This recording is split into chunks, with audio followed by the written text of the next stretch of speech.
नमस्कार, स्वागत है आप सबका नेक्स्ट 9 न्यूज़ में। मैं हूं विनीत राय।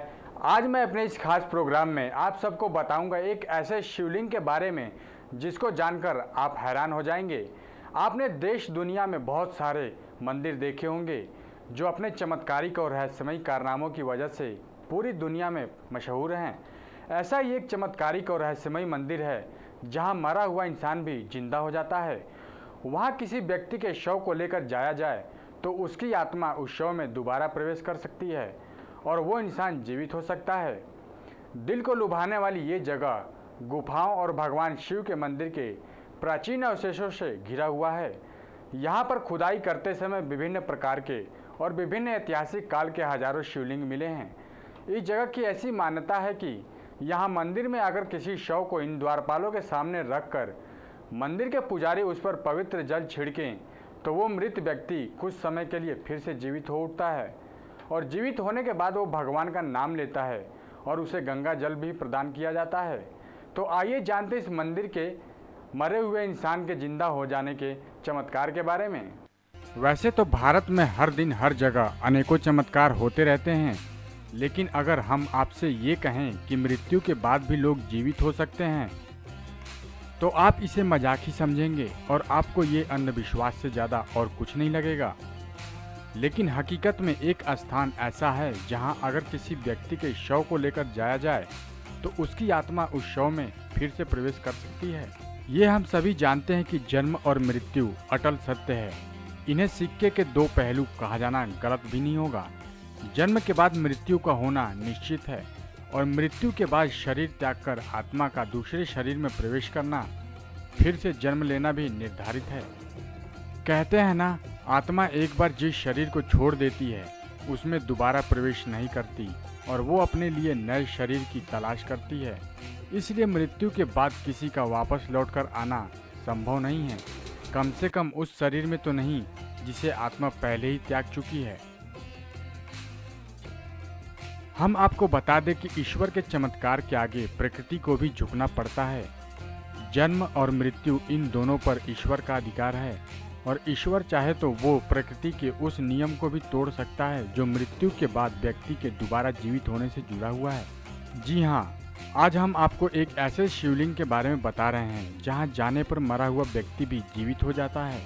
प्रकृति की वादियों में बसा ये गांव देहरादून से 128 किलोमीटर की दूरी पर स्थित लाखा मंडल नाम के स्थान यमुना नदी की तट पर बरनी गाड़ नाम की जगह से सिर्फ 4-5 किलोमीटर की दूरी पर स्थित है। दिल को लुभाने वाली ये जगह गुफाओं और भगवान शिव के मंदिर के प्राचीन अवशेषों से घिरा हुआ है।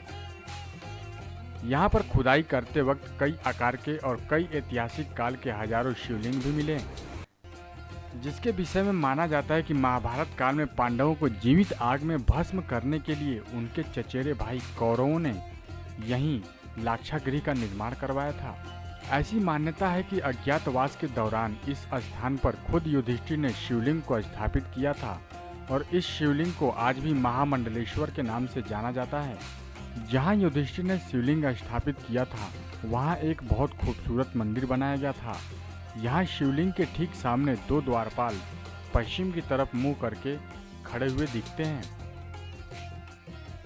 ऐसी मान्यता है कि मंदिर में अगर किसी शव को इन द्वारपालों के सामने रखकर मंदिर के पुजारी उस पर पवित्र जल छिड़के तो वो मृत व्यक्ति कुछ समय के लिए पुनः जीवित हो उठता है।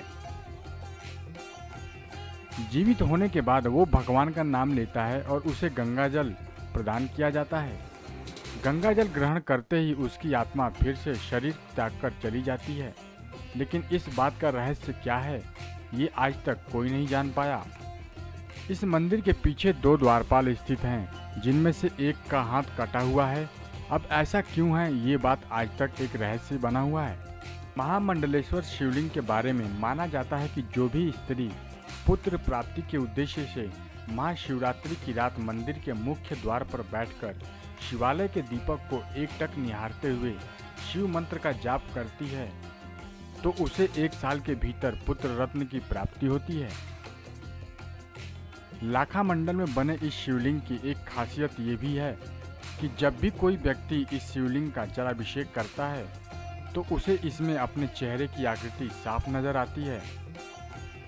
स्थानीय लोगों का मानना है कि यहाँ आने वाला कोई भी व्यक्ति खाली हाथ नहीं लौटता। भगवान महादेव अपने दर पर आने वाले भक्तों की मनोकामना अवश्य पूरी करते हैं।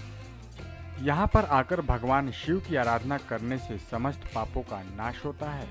और शिवलिंग की महिमा के बारे में तो हम सभी जानते हैं, जिसका जवाब लिंग महापुराण में भी मिलता है।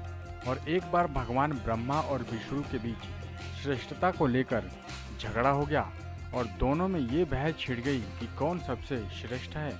इस बहस में वो एक दूसरे का अपमान तक करने लगे। जब ये विवाद बढ़ गया तब अग्नि की ज्वाला से लिपटा हुआ एक स्तंभ उन दोनों के बीच आकर स्थित हो गया। दोनों में से कोई भी इसका रहस्य नहीं समझ पा रहे थे।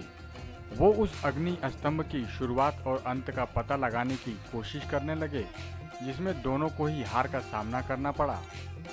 लिंग के स्रोत का पता लगाने के लिए ब्रह्मा जी आगे बढ़े, लेकिन उन्हें कुछ भी हाथ नहीं लगा। और उसके अंत का पता लगाने के लिए विष्णु जी ने बहुत प्रयत्न किए, लेकिन कुछ भी हाथ नहीं लगा। हार कर वो दोनों वापस वहीं पहुंच गए जहां सर्वप्रथम उन्होंने लिंग को देखा था। उस लिंग में से ओम की ध्वनि आ रही थी। ब्रह्मा जी और विष्णु जी समझ गए कि ये शक्ति है और वो खुद ओम की आराधना करने लगे।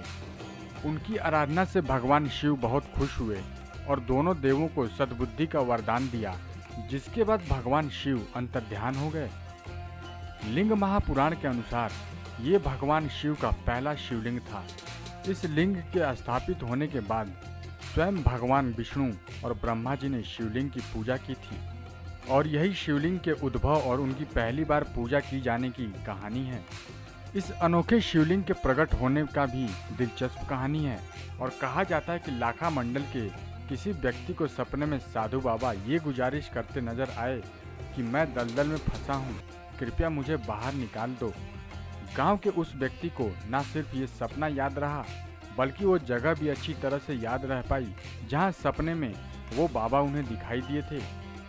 सुबह उन्होंने गांव के सभी लोगों को मंदिर के पास इकट्ठा बुलाकर अपने सपने की दास्तान सुनाई और लोगों ने उनकी बात को गंभीरता से लेते हुए गैंती, बेलचा, फावड़ा सामान लेकर उस जगह पहुंच गए।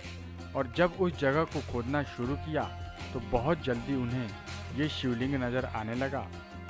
फिर वहां आसपास साफ सफाई करके पंडितों को बुलाकर पूजा पाठ मंत्रोच्चार के साथ इस शिवलिंग की आराधना की गई।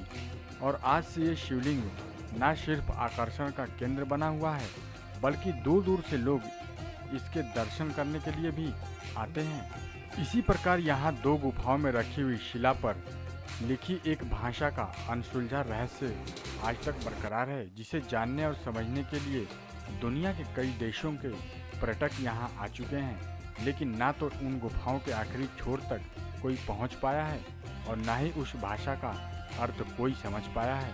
ऐसा माना जाता है कि गुप्तोत्तर काल में 7वीं शताब्दी में सिंहपुर के यदुवंशीय शासक श्री भास्कर बर्मन की पुत्री ईश्वरा ने अपने पति श्री चंद्रगुप्त जालंधर का शासक की पूरे स्मृति में लिखा लाखा मंडल शिव मंदिर का निर्माण कराया था। और उक्त ऐतिहासिक मंदिर के परिसर से 2 शिलालेख भी प्राप्त हुए हैं। सैकड़ों हजारों साल नहीं, ये शिवलिंग है करोड़ों साल पुराना। और कहते हैं जब सृष्टि का निर्माण हुआ तभी से ये शिवलिंग लाखा मंडल में स्थापित है।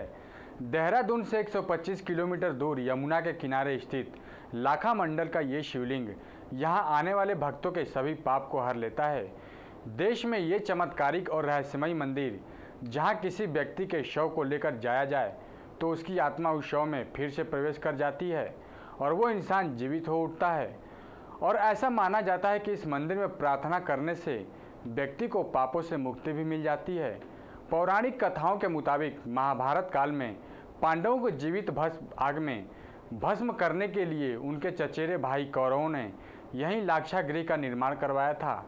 आप लोगों ने अक्सर सुना होगा कि एक आदमी अर्थी पर से उठ गया, जिंदा हो गया। ये सभी बातें सुनने में अजीब लगती हैं ना, लेकिन भारत ये एकमात्र ऐसी जगह है जहां मुर्दे भी उठकर बोलने लगते हैं। तो देखा आपने कि भारत देश में कहीं ना कहीं चमत्कार होते रहते हैं और कभी कभी तो ऐसा चमत्कार होता है कि इन चमत्कारों पर विश्वास ही नहीं होता है। तो आज के लिए बस इतना ही। हम फिर हाजिर होंगे अपने अगले प्रोग्राम में। नमस्कार।